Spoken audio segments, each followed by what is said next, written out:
Hello friends, आपल्या सर्वांचं माझ्या यूट्यूब चॅनलमध्ये मनपूर्वक स्वागत आहे। ज्याप्रमाणे मी तुम्हाला प्रॉमिस केलं होतं की प्रत्येक चॅप्टर वाईज तुम्हाला क्वेश्चन्स मिळतील, त्यानुसार आज आपण बघणार आहोत हिंदीचा इकाई 1 अ पार्ट झालेला होता आपला। बघणार आहोत आपण आज हिंदी की शब्दावली।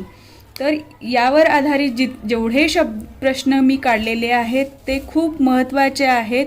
तुम्ही एवढा जरी अभ्यास याचा केलात तरी तुम्ही इझिली चांगला स्कोर करू शकता।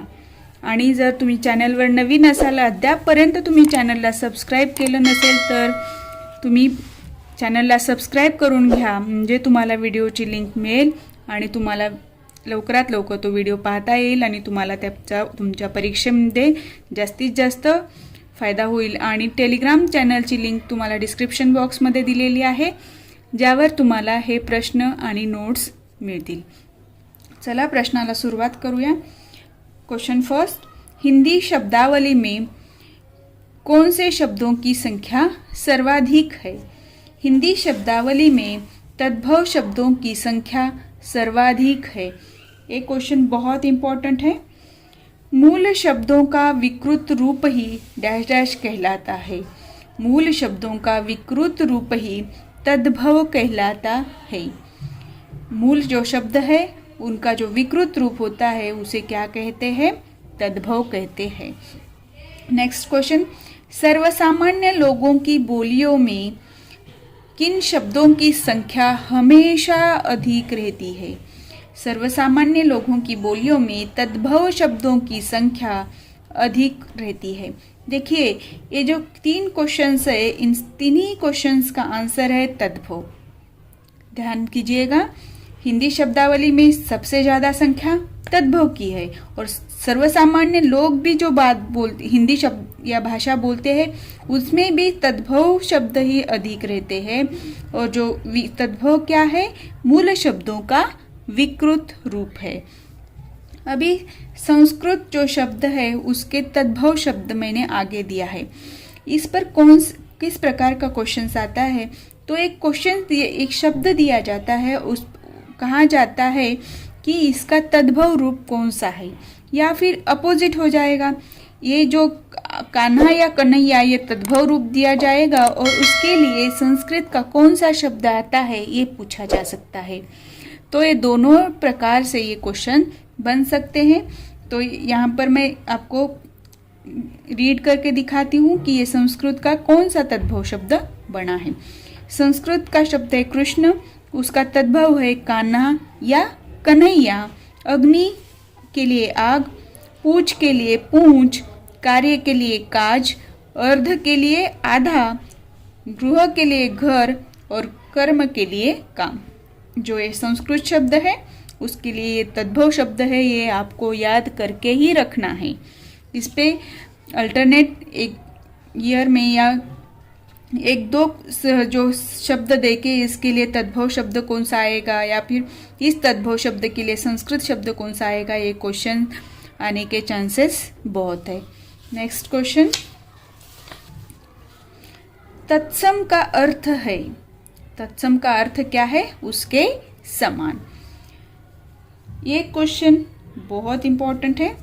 नेक्स्ट क्वेश्चन, बोलचाल की हिंदी में कौन से शब्दों का और साहित्य की हिंदी में कौन से शब्दों का उपयोग अधिक मात्रा में होता है? यहाँ पर 2 ब्लैंक भरना है हमको। तो बोलचाल की हिंदी में पहले देखा था हमने कौन से शब्द आते हैं? तद्भव शब्द आते हैं। और साहित्यिक हिंदी में, साहित्यिक यानी जो लिखान की जो नॉवेल होती है, जो कवि या कवियत्री लिखान करते हैं, उसमें कौन से शब्द ज़्यादा आते हैं? तो तत्सम शब्द अधिक आते हैं। तद्भव शब्द बोलचाल की हिंदी में अधिक होते हैं और तत्सम शब्द साहित्यिक हिंदी में अधिक होते हैं। नेक्स्ट क्वेश्चन, डैश डैश इकाई के बाद हिंदी का आधुनिक काल शुरू हुआ। 1857 के बाद हिंदी का आधुनिक काल शुरू हुआ। एक क्वेश्चन भी बहुत इंपॉर्टेंट है, ये भी क्वेश्चन आके गया हुआ है एग्जाम में। अब नेक्स्ट क्वेश्चन देखिए, देशज का सरल अर्थ है। तो देशज का सरल अर्थ क्या होता है पूछा है और आगे ब्लैंक दिया है। तो देशज का सरल अर्थ होता है देश में उत्पन्न। देशज का मीनिंग है देश में उत्पन्न। नेक्स्ट क्वेश्चन, डैश डैश शब्दों की उत्पत्ति नहीं मिलती। नहीं मिलती पूछा है, देशी या देशज शब्दों की उत्पत्ति नहीं मिलती। जैसे तद्भव शब्द की उत्पत्ति कहाँ से होती है? संस्कृत शब्द से होती है, लेकिन इसमें शब्दों में उत्पत्ति नहीं मिलती। तो हमें ध्यान देना है कि ये क्वेश्चंस का आंसर ऐसे देशी भी आ सकता है ऑप्शन या देशज भी, तो कंफ्यूज नहीं होना है। और जिसने भी ये चैनल अभी तक सब्सक्राइब नहीं किया वो चैनल को सब्सक्राइब करे। नेक्स्ट क्वेश्चन, जो शब्द न संस्कृत के हैं ना संस्कृत से बने हैं ना विदेश की किसी भाषा से आए हैं, ऐसे शब्द डैश डैश या डैश डैश शब्द कहलाते हैं। देखिए ये क्वेश्चन मैंने जानबूझ के लिया है। जो शब्द न संस्कृत के हैं ना संस्कृत से बने हैं ना विदेशी की किसी भाषा से आए हैं, ऐसे शब्द देशी या देशज शब्द कहलाते हैं। जो पहले क्वेश्चन था वो क्या था कि कौन से शब्द की उत्पत्ति नहीं मिलती, तो देशी या देशज शब्द की उत्पत्ति नहीं मिलती। क्यों नहीं मिलती? क्योंकि ये जो शब्द है ना संस्कृत के हैं ना संस्कृत से बने हैं ना ही किसी विदेशी भाषा से आए हैं। ध्यान में आया? अभी ये कौन से ऐसे शब्द है देशी या देशज? तो आटा, भूसा, कद्दू, गुहार, चोंगा, टीला, झगड़ा, ठेस, तेंदुआ, घपला, धब्बा, बैंगन, ये जो शब्द है वो क्या है, कैसे शब्द है? देशी या देशज शब्द है। ये आपको ध्यान रखना है, याद नहीं करना है। कम से कम 4-5 बार पढ़ लीजिएगा।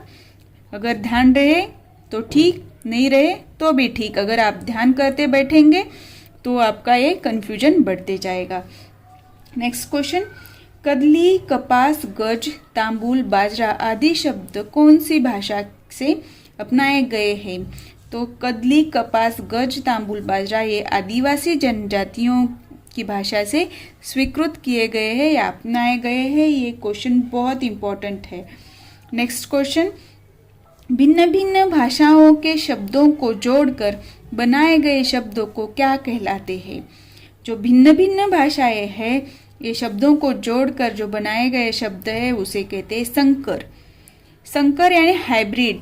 ऐसे जो 2 भाषाएं हैं या 3 भाषा है भिन्न भिन्न है, जैसे हिंदी प्लस अंग्रेजी, ऐसे 2 भाषाओं के शब्द जोड़कर जो शब्द बनता है, या फिर संस्कृत इंग्लिश या फिर संस्कृत हिंदी, ऐसे भिन्न भिन्न भाषा।